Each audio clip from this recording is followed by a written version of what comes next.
More of what I feel need to justify continuing to run despite the pain. Really, it comes down to my being unwilling to concern Emmy, who seemed concerned anyway. I'm not sure how she was able to tell there was anything wrong, but she claims I stumbled a little. She's the one who insisted I tell the nurse, so now I feel bad for worrying her at all. The nurse is shaking his head ruefully while Emmy paces outside the room. This is how I know it's difficult for you to get into a new routine, that you don't want to find yourself in all the trouble you're going to have to try harder.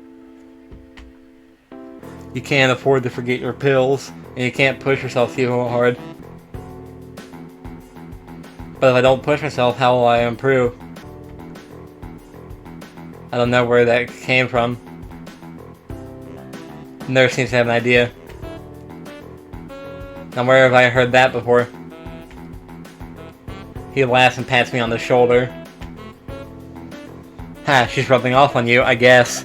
His expression changes again, he's back in serious mode. Look, I'm not saying you shouldn't push yourself, but that doesn't mean you shouldn't be taking your medication, and it doesn't mean you shouldn't stop if your chest starts to bother you. I prefer not to have any fatalities while I'm on staff here. A bit of a lofty goal to be sure, but I'm always up for a challenge. I hate to admit it, but I think he's right. I've got to remember to take my medication. You're right, I'm sorry to worry you. Who's worried? You're a smart kid, right? I know you can be responsible, Hasal. A situation like yours, you've got to learn to be responsible fast. I know. His expression suddenly becomes devious. I suppose you're trying to enjoy your runs with Emmy, then, eh? Yeah, they've been really helping me. Yeah, they've really been helping me. I mean, until today I was feeling a lot more healthy. Plus, it's really impressive to see Emmy run. Did you see her at the track meet? She was incredible. The nurse nods, grinning all the while. That she was, Hasal. I watched her first couple races before I had some business to take care of, but she told me all about it. Kind of you to loan her your jacket, by the way. Huh? Oh yeah, it wasn't that big of a deal. I had honestly forgotten all about that. I still haven't gotten it back. The nurse gets a smile that makes me feel like he's just made a joke. Not to you, but Emmy certainly appreciated it. And I know she appreciates your running with her in the mornings. This one catches me off guard a little. Sure, she mentioned that it's easier to keep to a schedule with an extra person, but I didn't think that I was doing her a favor at all. I thought she was doing me the favor of helping me follow the doctor's orders. She tries harder when you're around. If there's someone else running with her, she's going to push herself more. And she tries even harder when you're around her because, well, it's you. What the heck does that mean? Oh ho, you'd love to know, wouldn't you? He laughs in the style of evil megalomaniacs. No, seriously, it's because you're her friend. If Rin ran with her, I'm sure she'd do the same. Well, probably. But that's not the point. The point is you're helping her even if you don't know you are.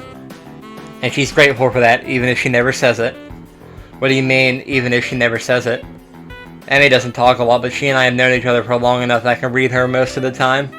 I'll admit I have no idea what he's talking about. Emmy always seems pretty talkative to me. I see.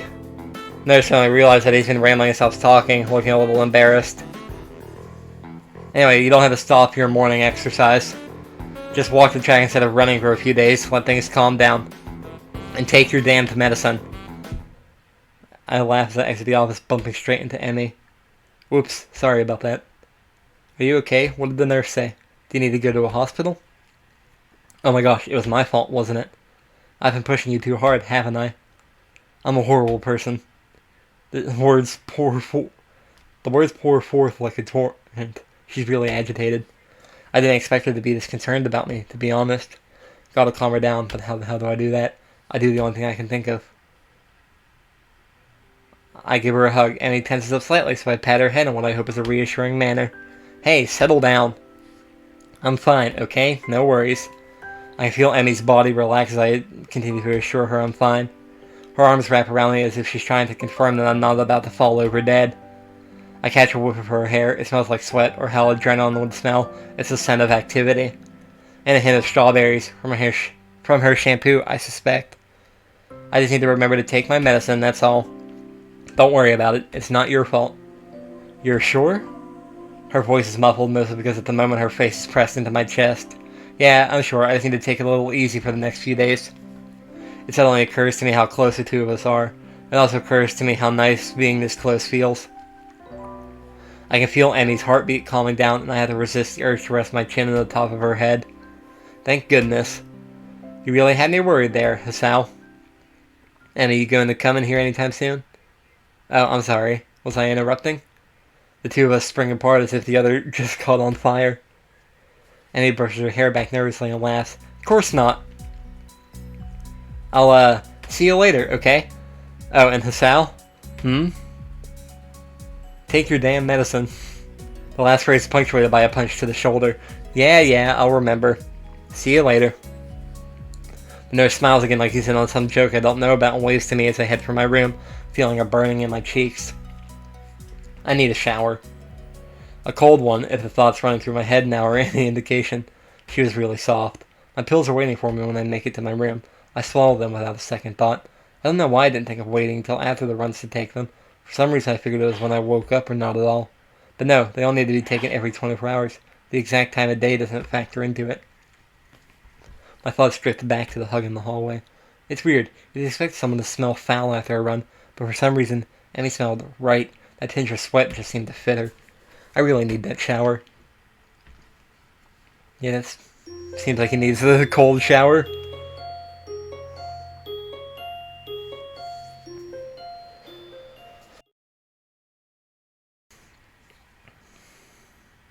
Strange that it feels so natural for me to go up to the roof these days. I never would have done such a thing at my old school.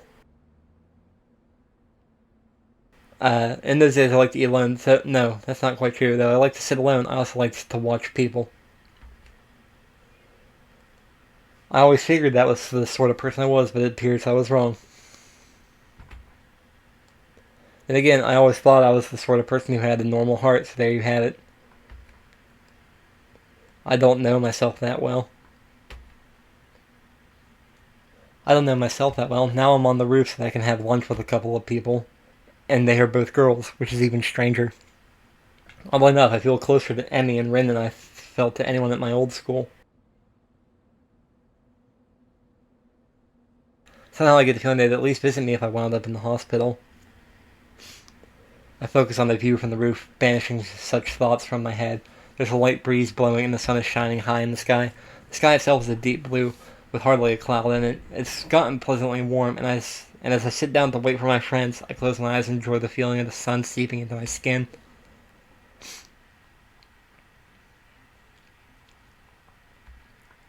Dark screen. Voices intrude upon the edge of hearing. Seems to have fallen asleep on us, Rin. Maybe he's faking to lull us into a false sense of security. Why would he do that? No idea. Still, you make a good point. We should kick him or something to make sure he's really asleep. Huh? What? Annie looms over me like only a short girl can, peering at me intently. So what's this scene? Piracy on the high seas. Wonder why it's called that. Oh, you're awake. I guess we don't have to kick you then. Was it part of your master plan? Oh yeah, it definitely was. What are you talking about? Annie shrugs, her twin tails bouncing with the motion. I'm not sure either. You must be pretty tired to fall asleep out here. Although it's pretty comfortable, I suppose. She plops down next to me and begins to eat. Rin sits opposite from the two of us, a move which only makes me more aware of the girl sitting next to me. If I didn't know any better, I'd swear Rin did it on purpose. I concentrate on my food, trying to tune out the majority of the conversation that Rin and Emmy are having. Despite my best efforts, however, I still find myself glancing over at Emmy whenever she speaks. I notice how she purses her lips when she's thinking about something, squinting slightly as if that would improve her thinking ability. Rin says something that makes Emmy laugh, and I notice, perhaps for the first time, how she laughs with her whole body, rocking back and forth, head thrown back, almost like she's about to fall over. I probably look like a creep. It's about this time that I realize Emmy's looking at me, her voice raised slightly, so she's probably just asked me a question. Huh, sorry, I kinda zoned out for a moment there. Emmy rolls her eyes with a slight quirk of the eyebrows, the only sign that Rin's even paying attention. I said, did you get a career survey in your class too? You know, one of those what do you want to do after high school things. I don't think so. Maybe we'll get one tomorrow. What are you going to put down? That's a really good question.